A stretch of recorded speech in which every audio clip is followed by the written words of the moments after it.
Hello mate, how's it going? And welcome on back to Football Therapy with me, host Jan. I do hope you're doing well. I genuinely do hope that. And welcome back to Chelsea news, I suppose, slash match preview for Chelsea's blockbuster epic clash with Barcelona tomorrow night. Oh, exciting. Tell you what, these next two games will be very telling in terms of where Chelsea are under Maresca at the moment. If we get out alive against Barcelona and Arsenal who are 6 points clear at the top of the Premier League, which, you know, turns my stomach, then we will know. And I must say, I do feel the pressure of being the only team that could maybe stop Arsenal in the Premier League. I thought maybe Man City would give us a hand to stop the apocalypse, but seemingly it's not looking good, Brev. Unless we win the league, which would be absolutely ruddy fantastic. Anyway, in today's video, we'll reflect on Chelsea getting a new sponsor. Yeah, we still haven't got that temporary Oracle one over the line. I heard Matt Law on the London is Blue pod speak about how he thinks people have gone early on that. We will see. We're still waiting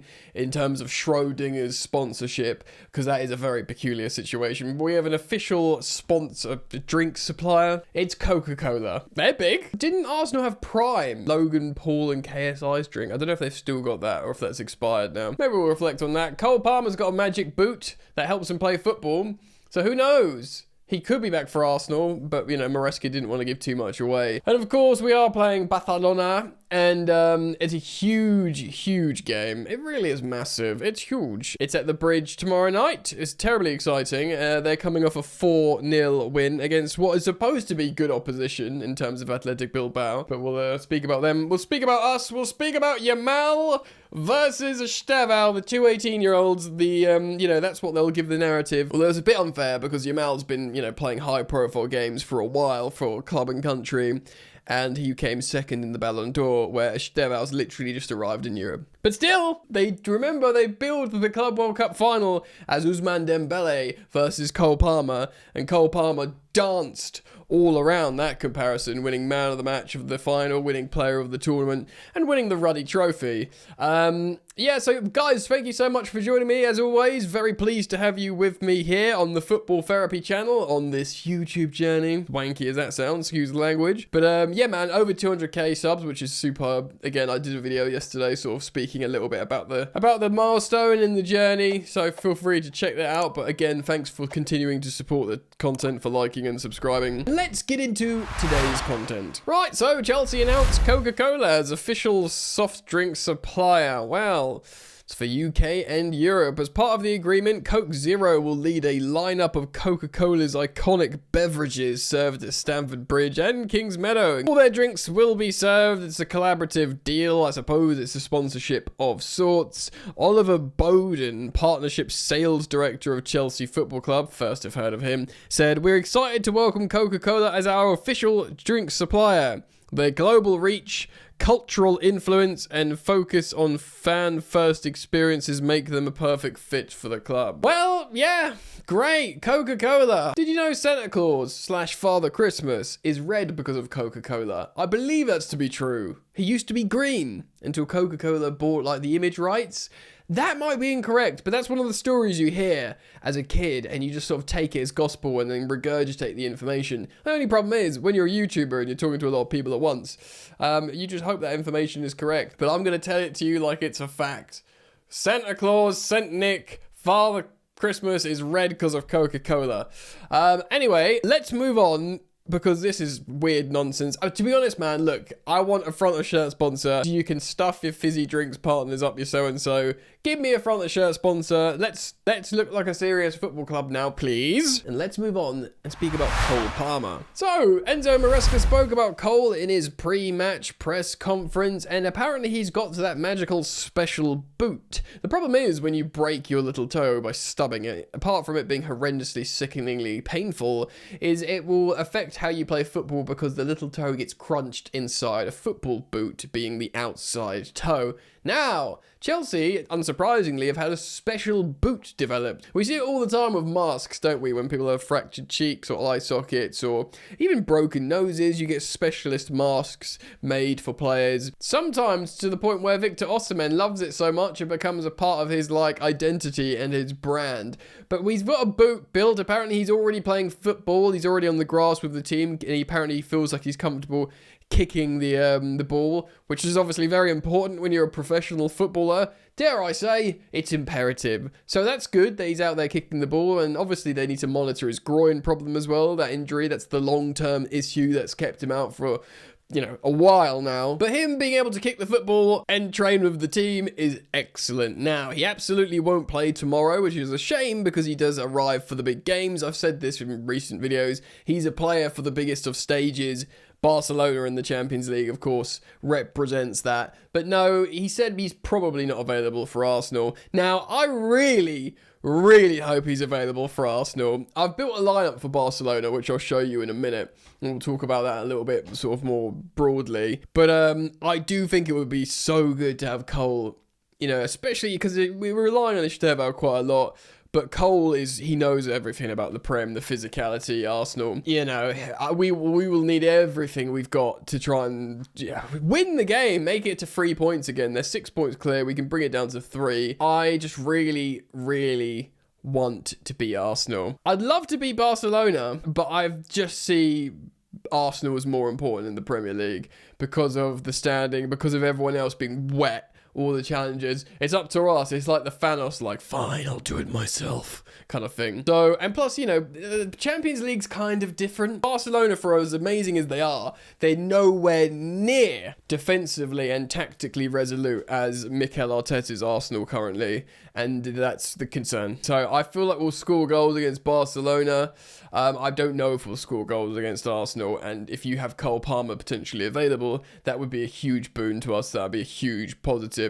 So the fact Maresca said he's, quote, feeling good and he's got a special boot on now. He says he was pushed on the question whether he'd be available for Arsenal. And he says, look, if you ask me now, probably not. But he wasn't it wasn't an immediate no. He was pressed on it. So I wonder if there's a small chance that he will be available for that Arsenal game on the weekend, which I would, I'm really praying for. Anyway, let's speak a little bit about this game then tomorrow evening in the Champions League against the old European enemy Barcelona. Right, as you can see, those Catalan boys last time out, they had a 4-0 win against supposedly good football club, Athletic Club, of course, Atletico Bilbao. And as you can see, it was a 4-0 win with good performances from the Barcelona players. As you can also see, absolutely stinky, awful performances from the Athletic players. Nico Williams dropping a stinker. God, remember him. Remember him demanding 300k a week or 400k a week. Look at him now. Unai Simon in goal. Is that Spain's #1 still? Still stinky red ratings all over the pitch on SofaScore. And as you can see, really positive ones here from the Barcelona players.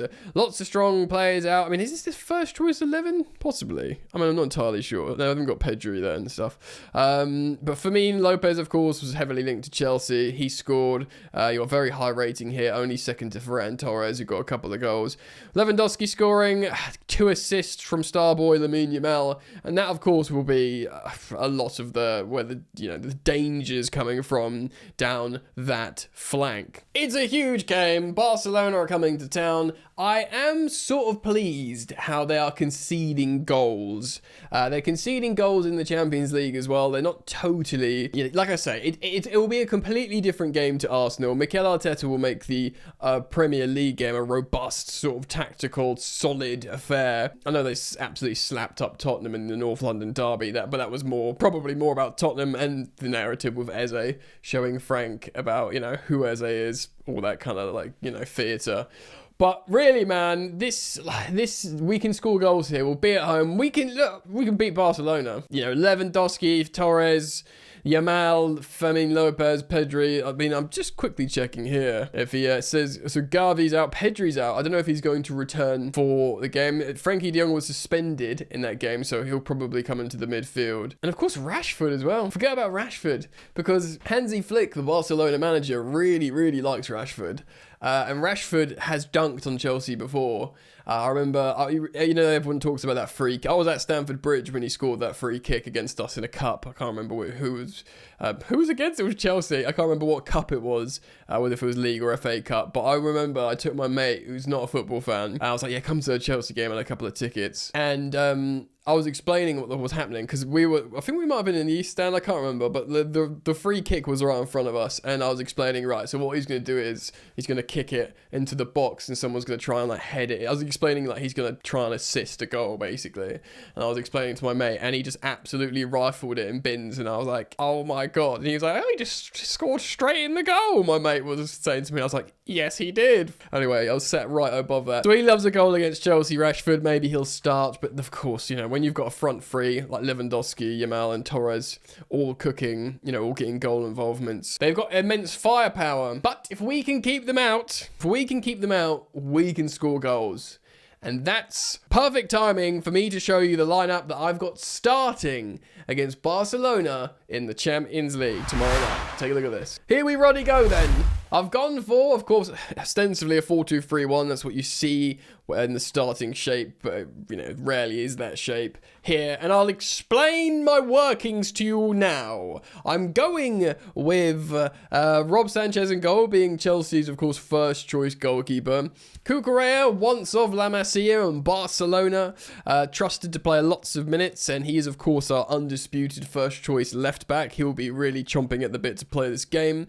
And I will bring back in a rested Malo Gusto, who's been in general good form, to play this game. He got a few minutes off the bench last. He'll be, raring and good to go. And that means we've also got a very rested Reece James, who played 45 planned minutes away at Burnley, who should be available for this big game. And as you can see, I'm starting him in midfield, because for me, being defensively resolute in this game is what will count. You'll have Cucurella trying to lock down his international teammate, but there will be help from others. Caicedo, of course, starts. He was fully rested against Burnley, and I want him and Reece James in the midfield. Of course, you could see Reece James at right back and Gusto in midfield, but I want that solidity there. I'm going for a fully rested Wesley Fofana to play at right centre back for his recovery pace, and ultimately he's Chelsea's first choice right-sided centre back. I'm going for Chalobah to be a left-side centre back. Now it could be Benoit Badiashile because he didn't start at Burnley, and he's a left footer. I'd quite happily see Benoit there if Maresca's obviously pleased with him in training and he's like, yeah, this makes sense to have a left footer there. But Trevoh deserves immense respect and credit for good performances of late, and indeed out of position on the left side. So I think also he's got, a good relationship with Wes. So for this game, I'm going for those two, but I wouldn't be upset at all to see Benoit starting that left centre back role. So that initial back five and two players in the midfield, Caicedo and James, and it's not too negative because Chelsea don't play like overly negative football. We can, we'll keep the ball, we'll try and score, and that's what I think we're going to go for here. Which means, of course, you can't drop vice captain Enzo Fernandez, so he'll be sort of playing in the role, the sort of number 10 role, trying to crash the box, but he'll join the midfield quite a lot, and it'll be like a sort of 4-3-3 mainly, where, maybe Fernandez is slightly in the left pocket, and if Gusto runs forward, Wesley sort of becomes that right centre-back,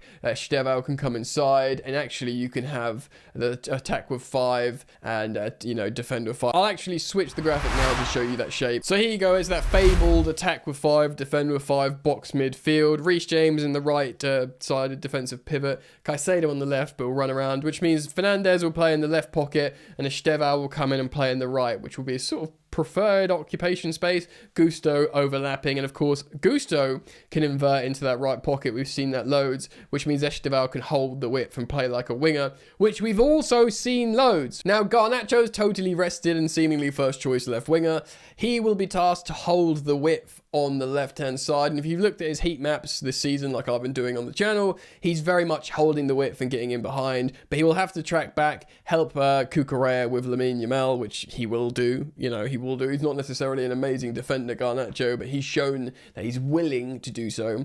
And ultimately, I'm not going with Liam Delap. I'm going with a sort of false 9 here with João Pedro to sort of move around. And of course, he'll be playing with his Brazilian teammate in Estevao, should he start. And I think there's good relationships there. I think there's lots of quality, and I think there's lots of hard working ability with all these players to see Chelsea get over the line and beat Barcelona at home in the Champions League. So there you have it, guys. That's my lineup. Now, this will be billed as Estevao versus Lamine Yamal. It will be. They're both 18. They're both like right-sided, you know, attacking midfielder wingers, and they're both very good. They're both seen as prodigious talents. Now, of course, it was very exciting prospects as a Chelsea fan for Estevao to announce himself here properly on the Champions League stage against a club like Barcelona, and of course with the narrative of Lamine Yamal. Yamal's amazing. He's an amazing footballer, yeah, so he might cook Chelsea and Estevao might have a quiet game. Could easily happen. But ultimately, if he does start Estevao, which by the way, you know, I'm starting Estevao here because he was fully rested, because it's the Champions League, and because Arsenal's so important, we'll need the defensive nous and the continued good form of Pedro Neto to play against Arsenal. Like, if Arsenal was, you know, in a couple of days rather than next weekend, I would start Neto. I still wouldn't start Estevao because Pedro Neto continues to score, continues to assist, continues to defend really hard, continues to press and work for 90 minutes. He deserves immense, you know, praise. Neto, he's playing amazingly. So I feel like Barcelona in Europe is the kind of game actually where you can create a solid foundation and start Estevao and be like, go do your thing, bro. Do you know what I mean? Because Yamal does that. How much tracking back does Yamal do?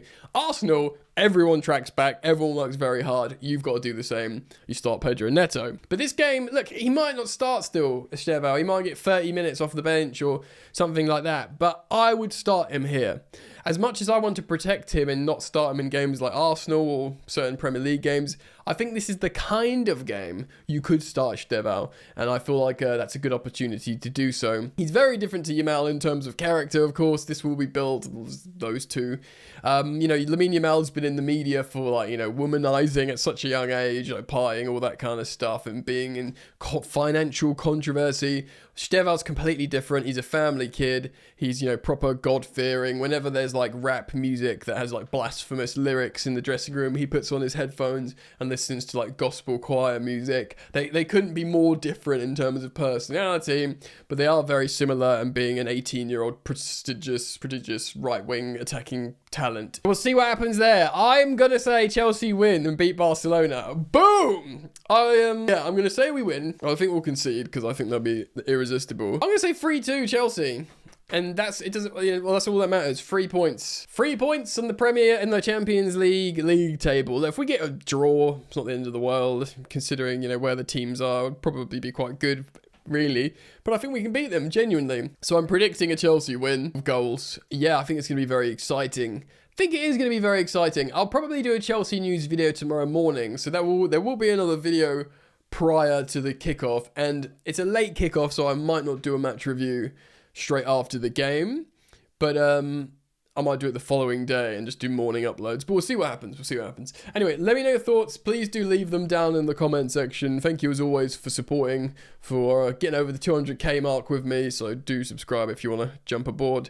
And yeah, man, hope to see you soon. Enjoy the football. Peace. You ain't so tough with that bad boy tuck. I'ma get it how I'm living, I'ma walk the walk. Outline my lines, I rap through thought. Body bag the verse, outlined in chalk.